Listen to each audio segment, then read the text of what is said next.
श्री राधा कृष्णाय नमो नमः। सर्वप्रथम मैं भगवान श्री राधा कृष्ण के श्री चरण कमलों की वंदना करता हूँ। आप सभी भक्तजनों को भी सादर नमस्कार करता हूँ। भगवान श्री राधा गोविंद की इच्छा और कृपा मात्र से आज से मैं आप सभी के साथ श्री रहीम के दोहे के भावार्थ को साझा करने वाला हूँ, जो अलग अलग भागों में होगा।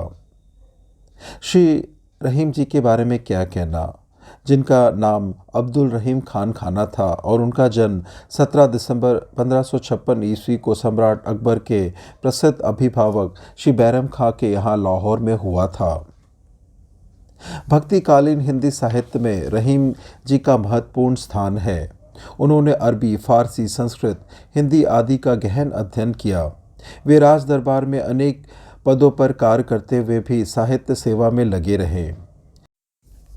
श्री रहीम जी का व्यक्तित्व अति प्रभावशाली था। वे स्मरण शक्ति, हाजिर जवाबी, काव्य और संगीत के मर्मज्ञ थे। वे युद्धवीर के साथ साथ दानवीर भी थे। अकबर के दरबारी कवि गंग ने के 2 छंदों पर रीझकर इन्होंने 36 लाख रुपए दान दे दिए थे। रहीम ने अपनी कविताओं में अपने लिए रहीम के बजाय रहीमन का प्रयोग किया है। वे इतिहास और काव्य जगत में अब्दुल रहीम खान खाना के नाम से प्रसिद्ध हैं। रहीम जी मुसलमान होते हुए भी भगवान श्री कृष्ण के भक्त थे। उनके काव्य में नीति, भक्ति, प्रेम तथा श्रृंगार आदि के दोहों का समावेश है। साथ ही जीवन में आए विभिन्न मोड़ भी परिलक्षित होते हैं। श्री रहीम जी अनेक भाषाओं के ज्ञाता थे। उन्होंने तुर्की भाषा के एक ग्रंथ वाक्यात बाबरी का फारसी में अनुवाद किया। फारसी में अनेक कविताएं लिखी। खेट, कौतुक, जातकम नामक ज्योतिष ग्रंथ लिखा, जिसमें फारसी और संस्कृत शब्दों का अनूठा मेल था। इसके अतिरिक्त उनकी 8 रचनाएं इस प्रकार है: दोहावली, नगर शोभा, बरवे नायिका भेद, बरवे मदना अष्टकम, फुटकर छंद तथा पद, श्रृंगार सोरठा एवं संस्कृत काव्य। श्री रहीमन जी को दंडवत प्रणाम करते हुए मैं उनके दोहे और उसके भावार्थ का शुभारंभ कर रहा हूँ, जो इस प्रकार से है। अच्युत चरण तरंगिनी, शिव सर मालती माल, हरि न बनायो सुरसरी कीजो इंदव भाल। भक्ति श्रद्धा विभूत होकर पतित पावनी गंगा से प्रार्थना करता है। भगवान विष्णु के चरणों में तरंगित होने वाली तथा महादेव शिव की जटा में मालती की श्वेत माला की शोभा धारण करने वाली हे देवी माँ गंगे, जब तुम मेरा उद्धार करके देवलोक भेजना तो मुझे विष्णु मत बनाना, चंद्रशेखर शिव बनाना, क्योंकि तुम्हारा यह भक्त तुम जैसी पूजनीय एवं कल्याणी माँ को अपने चरणों में स्थान देकर मात्र गरिमा की अवमानना नहीं करना चाहता। तुम तो सिर पर धारण करने योग्य हो। अधम बचन ते को फलियो, बैठी ताड़ की छाह, रहीमन काम न आइए ये नीरस जग माह। अधम की बातों में आकर कौन यशस्वी जीवन व्यतीत कर सकता है। दुर्जन का आश्रय लेना ताड़ की व्यर्थ छाया में बैठना है। नीचे भले ही गलत माध्यमों से बहुत कुछ हासिल कर शक्तिमान हो गया हो, भले ही उसने समाज पर अपना प्रभुत्व स्थापित कर लिया हो, फिर भी उसकी शरण ग्रहण करना अपने जीवन को अधोगति प्रदान करना है। दुष्ट दूसरों का मंगल ही सोचता और करता है। उसके कर्म एवं वचन सज्जनों के लिए हितकर नहीं होते। अनुचित उचित रहीम लघु, करहीं बड़ेन के जोर, जो ससी के संयोग ते पचवत आगी चकोर। छोटे आदमी भी बड़ों से अनुप्राणित होकर असाधारण कार्य कर जाते हैं। महानुभावों का सहयोग पाकर तथा उनके स्नेह प्रेम से उल्लसित होकर कभी कभी छोटे छोटे लोग भी ऐसे असाधारण कार्य कर जाते हैं जिन्हें शायद वे समान स्थिति में ना कर पाते। कवि प्रसिद्धि है कि प्रेमी चकोर चंद्रमा के प्रेम से अभिभूत होकर अंगारे खाकर पचा लेता है। अनुचित वचन ना मानिए, यद्यपि गुरैसु गढ़ी, है रहीम रघुनाथ ते सुजस भरत को बाढ़ी। उचित अनुचित तथा कर्तव्य अकर्तव्य का निर्णय अपने विवेक के आधार पर होना चाहिए। यदि तुम्हारी अंतरात्मा ऐसी किसी बात को उचित नहीं समझती जिसको मानने के लिए सम्मानित लोगों की ओर से दबाव पर दबाव पड़ रहा है, तो तुम्हारा परम कर्तव्य है कि सबकी सुनी अनसुनी करके केवल अपने अंतर्यामी के आदेश को सुनो और दूसरों की बात को ससम्मान अस्वीकार कर दो। यद्यपि वह बात किसी गुरुजन की विशिष्ट आज्ञा के रूप में सर्वथा हितकारी समझकर कही गई हो, तो भी उसका परिपालन अपनी अंतरात्मा के विरुद्ध जाकर कभी मत करो। तुम्हारे अंतर्यामी से बढ़कर तुम्हारा कोई दूसरा हितैषी नहीं। अंतकरण के देवगण उच्चतम न्यायिक होते हैं। अमर बेली बिनु मूल की प्रतिपालत है ताही, रहीमन ऐसे प्रभु ही तजी खोजत फिर ही काही। अनन्य भाव से भगवान के प्रति समर्पित होकर ही जीवन का श्रेय प्राप्त किया जा सकता है। जो प्रभु अमरबेल जैसी मूल विहीन विकलांग वल्लरी को भी उपेक्षित नहीं रखता, तुम ऐसे अद्वितीय अभिभावक को छोड़कर किसे खोजते फिर रहे हो? अपने ही अंतकरण में विद्यमान परम वत्सल विशंभर सर्वशक्तिमान भगवान जैसा अहेतु की कृपा करने वाला संरक्षक कहीं बाहर नहीं है। अमृत ऐसे वचन में रहीमन रिस की घास, जैसे मिसी रूह में मिले निरस बास की फास। संत महात्माओं का रोष भी शोभा श्रृंग होता है। कतिपय क्रोधी स्वभाव वाले साधु संतों की अमृतवाणी के जीवनदायी पौधे में रोष के फूटे हुए अंकुर ऐसे मनोहारी होते हैं, जैसे मिश्री की डाली में नीरस बांस की फटी शोभायमान लगती है। अरज गरज माने नहीं रहीमन ये जनचारी, रनिया राजा मांगता काम आतुरी नारी। वह बेगैरत इंसान जिसकी कर्ज लेने की आदत हो, वह अदूरदर्शी राजा को जो अनागत काल की चिंता किए बिना अपनी आज्ञा मनवाने में अधीर हो गया हो, गया बीता भिखारी तथा भ्रांत शिथिल चरित्र की कामतो स्त्री, ये चारों अपनी इच्छा पूर्ति में ऐसे उतावले और बेसुध हो जाते हैं कि इनको किसी भी बात की सुनाई नहीं देती। समझ बूझ खो देते हैं ये लोग, ये किसी को नहीं मानते, बस अपनी ही रौ में बहे चले जाते हैं। अब रही मुश्किल परी गाढ़े दो काम, साँचे से तो जग नहीं झूठे मिले न राम। उत्तम मानव बनना सरल नहीं है। भौतिक उत्थान और आध्यात्मिक अनन्य एक साथ होना बहुत ही कठिन है। रहीम जी कहते हैं कि समाज में तुम्हारी मान मर्यादा तथा पद प्रतिष्ठा बनी रहे, अति विशिष्ट वर्ग के शिखर पुरुषों में परिगणना भी होती रहे। दूसरी ओर तुम्हारी हार्दिक इच्छा है, तुम्हारे अंतर्यामी की भी अभिलाषा है कि तुम उदार चेता मनस्वी होकर संत महात्माओं की उच्च अवस्था प्राप्त करो। लेकिन सांसारिक जीव बनकर रहने पर मोह माया में लिप्त रहना मानव की मजबूरी हो जाती है।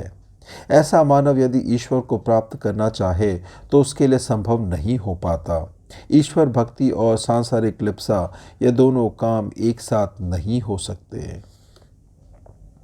आदर घटे नरेश ढिग, बसे रहे कछु नाही, जो रहीम कोटिन मिले धिक जीवन जग माही।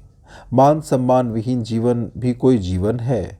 कारण कुछ भी रहा हो, किंतु यदि तुम्हारे अवस्थित चित्त वाले कतिपय गलत प्रियजनों से घिरे कान के कच्चे चटुकार प्रिय नरेश ने तुम जैसे निष्ठावान योग्य राजपुरुष को उपेक्षित कर दिया है और तुम्हें स्वयं लगने लगा है कि अब तुम प्रशासन के अवांछित अधिकारी हो गए हो, तो अब तुम्हें वहाँ नहीं बने रहना चाहिए। वहाँ से निकल जाना ही उचित है। क्यों न अभी राजकीय सेवार्थ करोड़ों मिल रहा हो, तो भी इस धिक्कार भरे जीवन से कोई लाभ नहीं है। आप न काहू काम के डार पात फल फूल, औरन को रोकत फिरे रहीमन पेड़ बबूल। ये दुष्ट बबूल अपनी दुष्टता से कभी बाज नहीं आते, खुद तो किसी काम के नहीं, अर्थात इनकी डाले पत्ते फल फूल सभी किसी काम के नहीं होते। दूसरे ये उद्यमी अध्यवासी परोपकारी वृक्षों को भी बढ़ने से अवश्य रोकते फिरते हैं। आवत काज रहीम कही गाढ़े बंधु सने हैं, जीरन होत ना पेड़ ज्यो थामे बरे बरे है। गाढ़े में आखिरकार अपने सगे संबंधी ही काम आते हैं। मुसीबत में अपने बंधु बांधव ही साथ देते हैं। ऐसे में उनका अपनत्व अपने आप ही फूट पड़ता है। वे प्राणपण से संकट से मुक्ति दिलाने में जुट जाते हैं। इस विपन्न अवस्था में दूसरे लोग दूर ही खड़े रहते हैं। वट वृक्ष के सजातीय बंधु बरोह वट को थाम लेते हैं और उसे जीर्ण शीर्ण होने से बचा लेते हैं।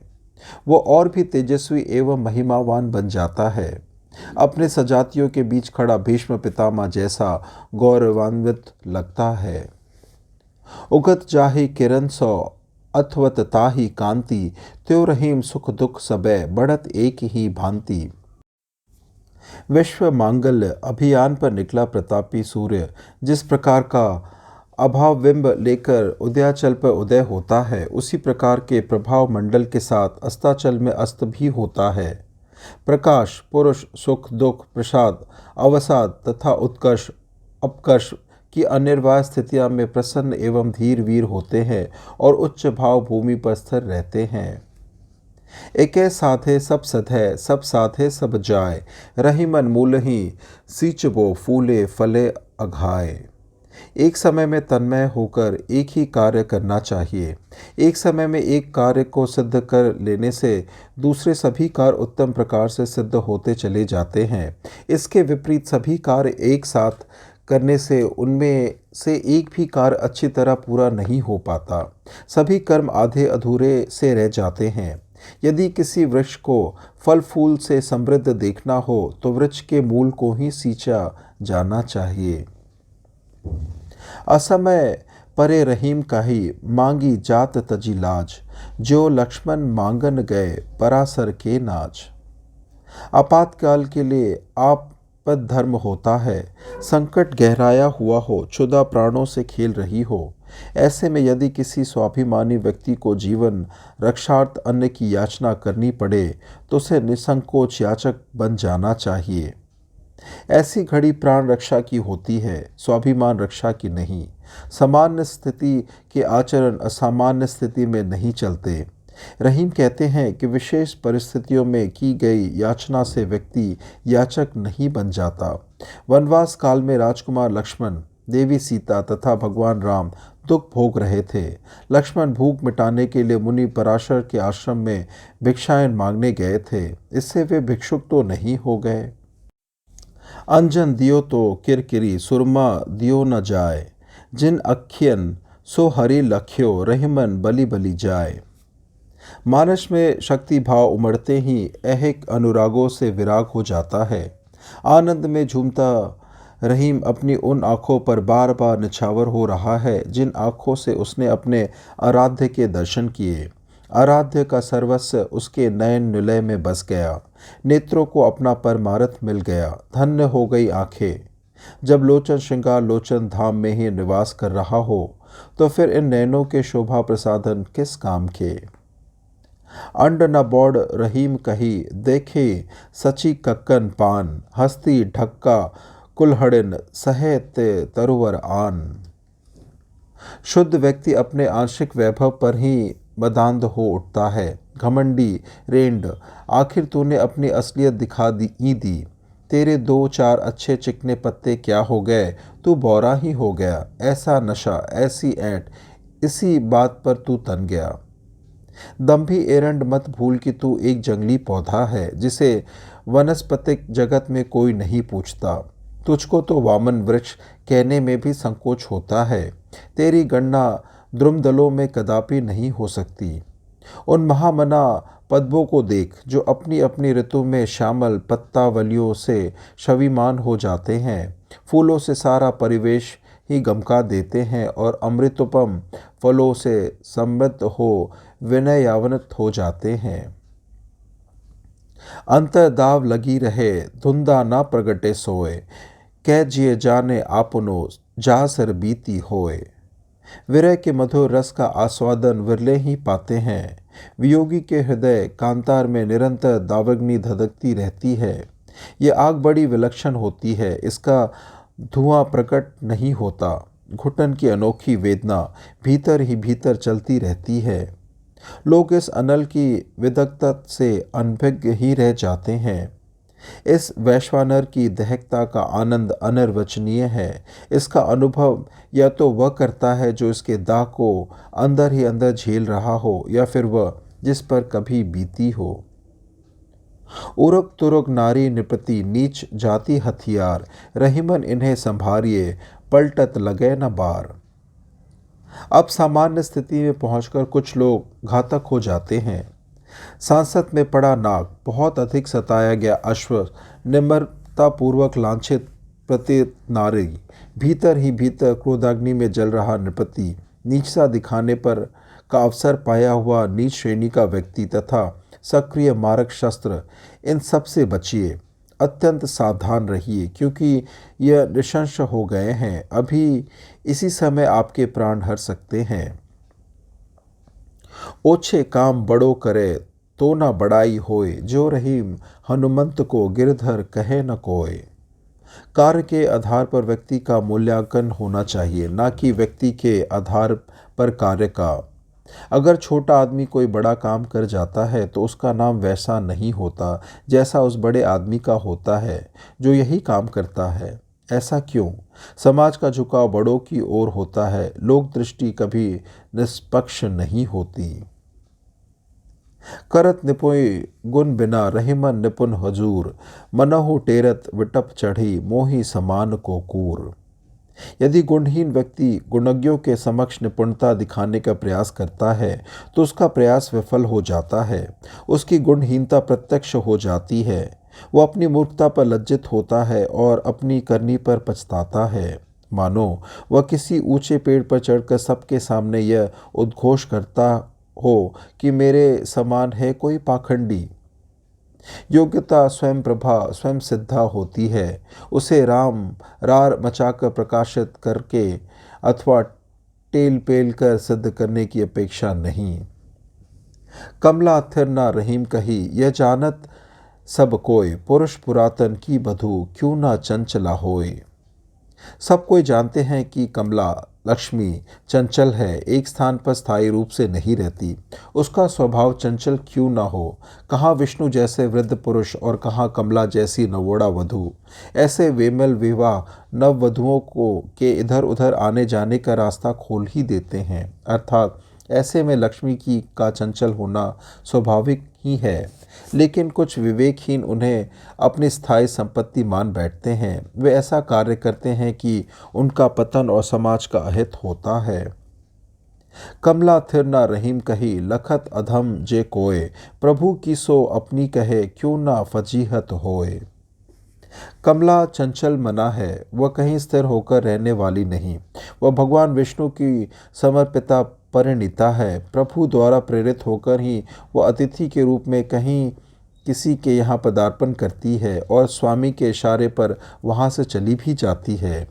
यदि नीच स्वभाव का व्यक्ति लक्ष्मी पर रीझकर उसे अपने वश में करना चाहता है तो उसे अपमान का सामना करना पड़ता है। उत्तम स्वभाव वाला व्यक्ति लक्ष्मी को उचित सत्कार देता है और समाज में सम्मान पाता है। उसे लक्ष्मी के जाने का दुख भी नहीं होता, क्योंकि वह उसे प्रभु की अमानत समझता है। लेकिन नीच स्वभाव वाला व्यक्ति संपत्ति के चले जाने पर बहुत परेशान और व्याकुल होता है।